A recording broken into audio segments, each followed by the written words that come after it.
Standard 8 പാഠം 7 മുടിയേറ്റ്. വീരനായികയായ കാളീദേവിയെ പ്രീതിപ്പെടുത്താൻ വേണ്ടി അനേകം അനുഷ്ഠാന കലകൾ കേരളത്തിലുണ്ട്. തിരുവിതാംകൂർ, കൊച്ചി പ്രദേശങ്ങളിൽ കാളീപ്രീതിക്കു വേണ്ടി അരങ്ങേറുന്ന ഒരു അനുഷ്ഠാന നാടകമാണ് മുടിയേറ്റ്. ദാരികാസുരനെ വധിക്കുവാൻ ശ്രീ മഹാദേവന്റെ തൃക്കണ്ണിൽ നിന്ന് ജനിച്ച ദേവതയാണ് കാളി എന്നാണ് ഒരു സങ്കല്പം.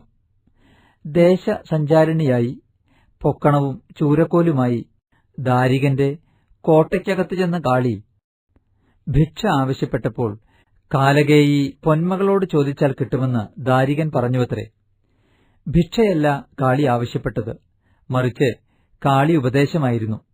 ദാരികനെ പോരിനു വിളിച്ച കാളി വേതാളത്തിന്റെ നാവിന്മേൽ വച്ച് ദാരികനെ പിളർന്ന് രക്തം കുടിച്ചുവത്രേ. മുടിയേറ്റ് എന്ന അനുഷ്ഠാന നാടകത്തിലെ പ്രധാന കഥാപാത്രങ്ങൾ കാളിയും ദാരികനുമാണ്. നാരദൻ, ശിവൻ, കോയുമ്പടാർ, കൂളി, ദാനവേന്ദ്രൻ തുടങ്ങിയ കഥാപാത്രങ്ങളും മുടിയേറ്റിലുണ്ട്. കാളി ദാരിക യുദ്ധത്തിൽ ദാരികനെ തോൽപ്പിച്ചിട്ടും കലിയടങ്ങാത്ത കാളിയെ സന്തോഷിപ്പിക്കാനായാണ് മുടിയേറ്റ് എന്ന അനുഷ്ഠാന നാടകം അവതരിപ്പിക്കുന്നത്. ഭദ്രകാളി ക്ഷേത്രങ്ങളിലാണ് മുടിയേറ്റ് നടത്തുന്നത്. ഭദ്രകാളിയും ദാരികനും തമ്മിലുള്ള യുദ്ധവും അതിൽ കാളി വിജയം കൈവരിക്കുന്നതുമാണ് മുടിയേറ്റിന്റെ കഥ. മുടിയേറ്റ് അവതരിപ്പിക്കുന്ന അലങ്കരിച്ച പന്തലിൽ 5 വർണ്ണങ്ങളിലുള്ള പൊടികൾ കൊണ്ട് ഭദ്രകാളിയുടെ രൂപം വരച്ചുണ്ടാക്കും. അറുത്തെടുത്ത ദാരികന്റെ ശിരസ് കയ്യിൽ തൂക്കിപ്പിടിച്ച കാളി വേതാളത്തിന്റെ പുറത്തു കയറിവരുന്ന രൂപമാണ് ഈ കളമെഴുത്തിലുള്ളത്.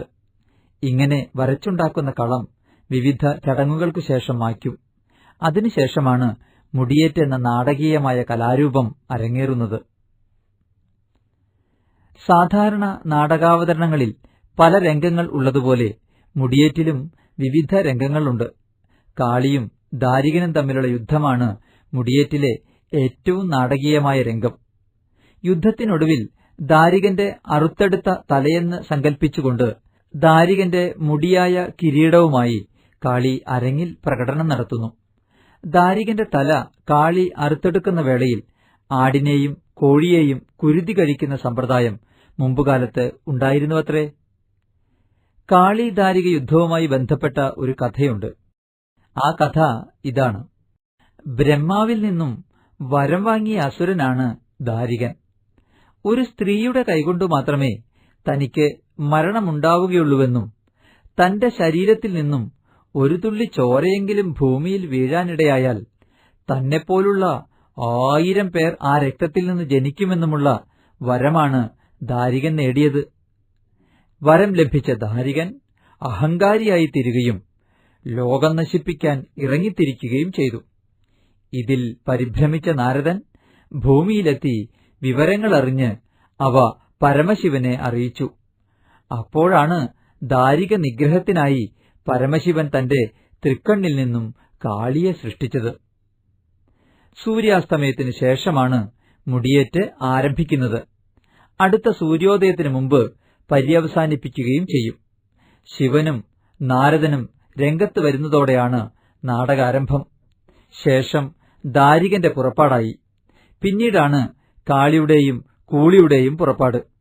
കാളിയും ദാരികനുമായുള്ള പോർവിളി നടക്കുന്നു. ഇത് വളരെ നാടകീയത നിറഞ്ഞതാണ്. ഇതിനുശേഷമാണ് കോയുമ്പടാരുടെ വരവ്. ഒരു ജളപ്രഭുവിന്റെ പ്രതീതി ഉളവാക്കുന്നതാണ് ഈ വേഷം. പിന്നെയാണ് കാളിയും ദാരികനും തമ്മിലുള്ള യുദ്ധം. ദാരികന്റെ തലയുമായി കാളി അരങ്ങത്ത് വരുന്നതാണ് അന്ത്യരംഗം. ശേഷം ശിവസ്തുതി പാടി മുടിയേറ്റ് അവസാനിപ്പിക്കുന്നു. അസുരനായ ദാരികനുമായി യുദ്ധം പ്രഖ്യാപിച്ച ദേവിക്ക് സഹായികളായി 2 പേർ കൂടിയുണ്ട്. പരമശിവന്റെ പഞ്ചഭൂതങ്ങളിൽ പ്രധാനികളായ കൂളിയും നന്ദികേശ്വരനും. കോപാകുലയായ ദേവിയെ ഭയന്ന് അസുരന്മാരൊക്കെയും പാതാളത്തിൽ ഒളിക്കുകയും മറ്റ് പ്രജകളൊക്കെയും ഓടി മറയുകയും ചെയ്തു. കാളീദേവിയുടെ കോപം ശമിപ്പിക്കുന്നതിനായി നന്ദികേശ്വരൻ ദേവിയുടെ കിരീടം പിഴുതെടുക്കുകയും ആയുധം കത്തിക്കുകയും ചെയ്തുവത്രേ. പാതാളത്തിൽ ഒളിച്ചു താമസിച്ചിരുന്ന അസുരന്മാരെ കണ്ടുപിടിച്ച കാളി വീണ്ടും അവരുമായി യുദ്ധം ചെയ്തു. ദാരികനുമായി യുദ്ധം ചെയ്ത കാളി ഒടുവിൽ ദാരികന്റെ തലയറുത്തെടുത്തതിൽ സന്തോഷം പൂണ്ട പ്രജകൾ കാളീദേവിയെ വാഴ്ത്തി സ്തുതിച്ചു. പ്രജകൾക്ക് അനുഗ്രഹം ചൊരിഞ്ഞ് കാളീദേവി തിരിച്ചുപോയി. ഇതാണ് കാളി ദാരിക യുദ്ധത്തിന്റെ പശ്ചാത്തലം. മുടിയേറ്റിലെ കോയിമ്പടാർ തമാശ നിറഞ്ഞ കഥാപാത്രമാണ്. നേരംപോക്ക് പറഞ്ഞ് അയാൾ കാണികളെ രസിപ്പിക്കുന്നു. വെള്ളവസ്ത്രവും തലയിൽ വട്ടക്കെട്ടും നെറ്റിയിൽ ഗോപിക്കുറിയും കയ്യിൽ കട്ടത്താലയും പരിചയമൊക്കെ ചേർന്നതാണ് കോയിമ്പടാരുടെ വേഷം. കാളിയും ദാരികനും ആയുധങ്ങൾ ഉപയോഗിക്കുന്നു. വളഞ്ഞൊരു വാളാണ് കാളിയുടെ ആയുധം. ദാരികനുമായുള്ള യുദ്ധത്തിന്റെ വേളയിൽ കാളി ഇരുമ്പിൻ തകിട് കൊണ്ടുണ്ടാക്കിയതും അഗ്രം കൂർത്തതുമായ കട്ടത്താലയാണ് ഉപയോഗിക്കുന്നത്. ദാരികൻ ഇരു കരങ്ങളിലും ചുരികകൾ പിടിച്ചിട്ടുണ്ടാകും.